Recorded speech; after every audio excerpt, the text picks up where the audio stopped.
Hello, students. Welcome to our second lesson. Our lesson for today is about the sociology of tourism. Are you ready? Let's begin. At the end of this lesson, you should be able to explain the social nature of travel, describe the social effects of tourism, discuss the socioeconomic variables and their effect on travel, describe the new travel patterns, explain the preferences of the international tourist, describe the types of tourist roles, and explain the meaning of social tourism. So, first, let's talk about the social nature of travel. We, as human beings, the social nature of man brings the travel. So, human beings, as social animals, feel comfortable in a tour group. In some subcultures, travel is the accepted way of spending one's vacation. Tourism involves a mutual trust and respect for one another and the dignity of life on earth. So, it is traveling is being part of our daily lives, right? And according to Pope John Paul II, the world is becoming a global village in which people from different continents are made to feel like next door neighbors, in facilitating more authentic and social relationships between individuals. So, tourism can help overcome many real prejudices and foster new bonds of fraternity. Now, what are the social effects of tourism? Tourism is concerned with the movement and contact between people in different geographical locations. So it means it is having an interpersonal connection or interpersonal movement. Now, in sociological terms, this involves social relations between people who would not normally meet, the confrontation of different cultures, ethnic groups, lifestyles, languages, levels of prosperity, and the like. The behavior of people released from many of the social and economic constraints of everyday life, and the host population's behavior has to reconcile economic gain and benefits with the costs of living with strangers. So, when we talk about social effects of tourism, it has both positive and negative effects. Now, the degree to which conflict will occur between host and guest depends upon the similarity in the living standards, the number of tourists at any time, and the extent to which the tourists adapt to local norms. Now, we have different socioeconomic variables and their effect on travel. The first one that we have is age. So, there are several differences between patterns of travel based on age. So, younger people tend to select more active recreational activities than older people. So it's very obvious because we, young generation, we would like to have a more adventurous and active activity because we are more physically capable than the older people. And the elderly prefer more passive forms of recreation because, of course, due to their physical health.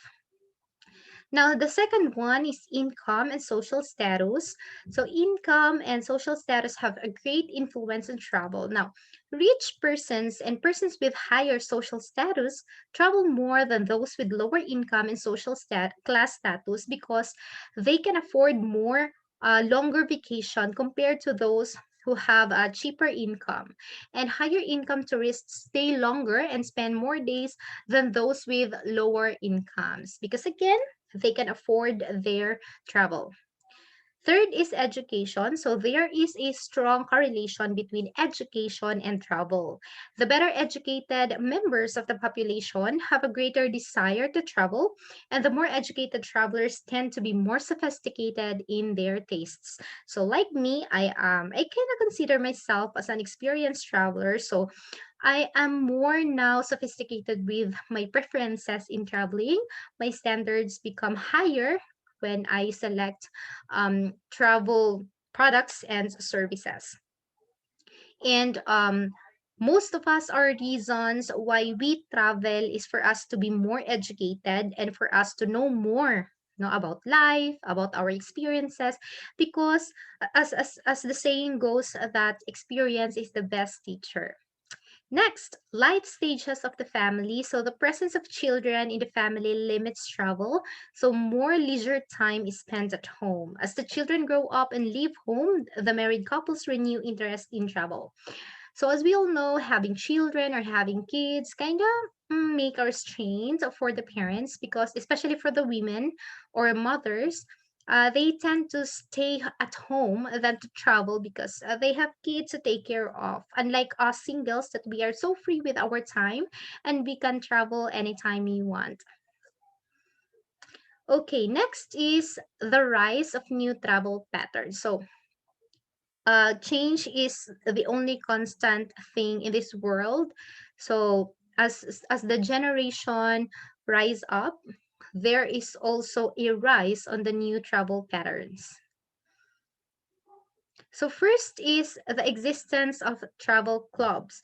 The most significant development in group travel consists of travel clubs.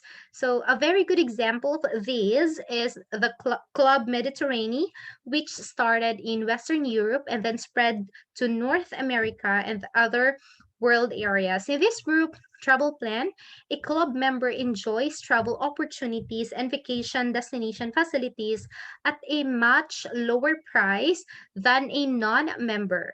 The accommodations offered by the club range from deluxe to very modest, and there is also a wide choice of locations, climate, and other vacation features. Actually, there are lots of travel clubs that are existing nowadays. I am even a member of um, a tour guide online, and I am also a member of couch surfing. So in couch surfing, you can actually request members to accommodate you when you visit their destination. And of course, you need to pay for a very minimal fee since you are a member of that club. Next is the airline group and arrangements. Another development in group travel is the introduction of different types of fares promoted by airlines. So these are the following. Groups of 15 or more are given reduced fares. So these are called group bookings, right? So having a group booking is kind of cheaper compared if you're going to book it individually, because you can avail of discounts. Another one is charter service is given by some airlines to affinity groups, which are intended for those affiliated to a legitimate group for 6 months or longer. So they could actually provide you a special trip, or what we called as chartered service. Another one is the public charter, in which an entire plane is made available to a group of persons who travel on the same destination. So what is the difference between a charter service and a public charter? When we say charter service, it is specific to a specific company or a legitimate group. No, for example, if UM would have to, if UM will have a partnership with Philippine Airlines, for example, we can actually avail of the charter service, of course, for a minimal fee. Okay, so if you will be having a group tour, so we can actually book their flight and make that specific flight specially made for us. While for the public charter is made for everyone who are going to the same destination at the same time. So for example, um, we are not part of a particular company, but we are in a group tour and we would like to go to Palawan. And for example, Davao to Palawan doesn't have a direct flight. So we could actually request for a public charter that they could create a special flight for every one of us who will visit Palawan at the same time. Next is incentive tours, so which are given by firms to employees as a reward for a special achievement or as a motivation for achievement. So incentive tours are given to employees who have high performance in a specific period. So it is given as a reward, of course, to motivate them to achieve more in their job. So next, travel pattern that have a right reason for the past period is we have the special interest tours. So special interest group travel is becoming more popular at present. These tours are arranged for those interested in a particular activity such as bird watching, festivals, fishing, hunting, scuba diving, photography, flower arrangement, golf skiing, mountain climbing, and the like. So they are called special interest tours because they are for a specific activity. So now let's proceed to the preferences of the international tourist. So the preferences of the international tourists are divided into four categories, namely, first is relaxation versus activity. So before, the work week for most people, including the middle class, was long and exhausting. So kinda it's more on a Monday to Sunday or Monday to Saturday. So they will only have a 1 day per week day off. Thus, they demanded holidays that offered relaxation. But at present, the work week has been shortened, and the annual holiday leave has been lengthened. So work has become less tiresome, and people have used to greater leisure, and we prefer more adventurous activities. So it is very simple. If you're so tired in your everyday life, what you will do in your vacation is you want to relax. But if you are so relaxed during your working days, then what you will do in your vacation is you want to have a more adventurous activity. Next is familiarity versus novelty. So most tourists on their first trip abroad tend to seek familiarity, and travelers search for something that will remind them of a home until they have gained more experience traveling. Will they go to a new? At present, there is an increasingly positive attitude towards novelty for change. So tourists move away from traditional resorts to new tourist destinations. So familiarity and novelty is somehow the same with consistency and complexity. Because again, there are people who would like to travel to a familiar place, familiar environment. So that is about familiarity. But nowadays, there is a new trend that people would like to travel on a different environment, on a different experience. So that is novelty. Next is dependence versus autonomy. In the past, tourists joined package tours in which transportation, lodging, food, sightseeing, and entertainment were fixed in advance by the tour agency. They are called as package tours. But at present, there is an emergence of a group of tourists who would like to acquire personal autonomy regarding their leisure time. And we know that now as DIY or do it yourself travel. So usually, previously, we are so dependent on the services of travel agencies and tour operators. But nowadays, we can actually book our tickets on our own, create our own itinerary, and make our own tour. The next one is order versus disorder. So in the past, tourists sought holidays that enforced that traditional concept of conformity. So now, the new generation of tourists is not very concerned about what to wear and how to behave when on holiday.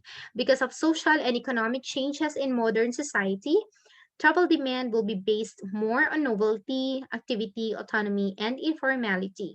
So previously, when we go to airport, because we will be traveling by plane, most of the passengers were wearing actually formal dresses.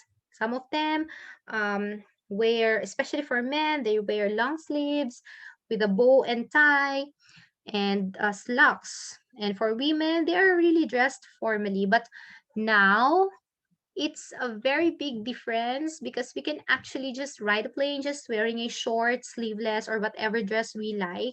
And people don't care anymore. Unlike before that we are very conscious on what we wear because in the past we are very particular with order. But now we are so much particular with freedom. Okay, next is the types of tourist roles. So the continuous combination of novelty and familiarity forms the basic variable for the sociological analysis of the phenomenon of modern tourism. This combination leads to four types of tourist roles. So the first two fall under the institutionalized tourist roles, while the other two fall under the non-institutionalized tourist roles. So when we talk about institutionalized tourist roles, they are most likely attached to the tourist establishments, while it is opposite with the non-institutionalized tourist roles. So for institutionalized tourist roles, the first one is organized mass tourist. It is the least adventurous. So the organized mass tourist, he buys a package tour in which his trip's itinerary is fixed in advance and his stops are well prepared and guided. So he prefers more familiarity than a novelty. Okay, so he wants everything to be arranged. Now, for the individual mass tourist, it is somehow similar to the organized mass tourist, except that the individual mass tourist has a certain degree of control over his time and itinerary and is not bound to a group. However, all the major arrangements of his tour are still made through a travel agency.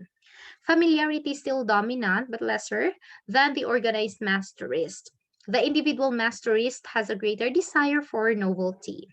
So organized mass tourists and individual mass tourists both prefer to have services by the travel agency. But the only difference is that the organized mass tourist would like to go in a group and he would like to have everything to be prepared and familiar. But the individual mass tourist would like to do it on his own as an individual, and he wants to have a control of his own time and itinerary, but at the same time he would also like to experience familiar environment. So next is the non-institutionalized tourist roles. We have two. The first is explorer, so arranges his trip by himself and looks for comfortable accommodations and reliable means of transportation. He tries to associate with the people he visits and to speak their language. The explorer dares to leave his country much more than the previous two types, but goes back to it when the experience becomes too rough. Although novelty dominates, explorer does not completely adopt the lifestyle of the host country. Unlike the drifter, it goes the farthest away from the accustomed ways of life of his own country, and he is almost totally immersed in his host culture. Novelty is at its highest, familiarity disappears almost completely. So, the explorer and the drifter are considered as non-institutionalized tourists because they are loosely attached to the tourist establishment, meaning they do not acquire the services of a travel agent. They are booking their tours on their own. They want to explore, travel on their own. But there is a difference between the two because the drifter will adapt to the culture and the lifestyle of the host destination that he is visiting, unlike the explorer that it will only would like to be familiar with the new culture that he is experiencing, but he will not totally immerse in that destination. Okay, that's the only difference between the two, because the explorer would just like to experience everything but not really totally immersed himself, unlike the drifter that he will really immerse himself within the destination. And lastly is the social tourism.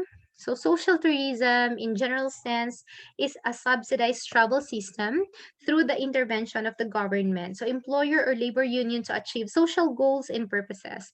The International Bureau of Social Tourism, or BITS, was organized in 1963 to encourage social tourism development on an international scale. It promotes social tourism by building and financing tourist facilities and preserving local culture and environment. So the main purpose of social tourism is not only traveling, but as well as helping the local community of the destination.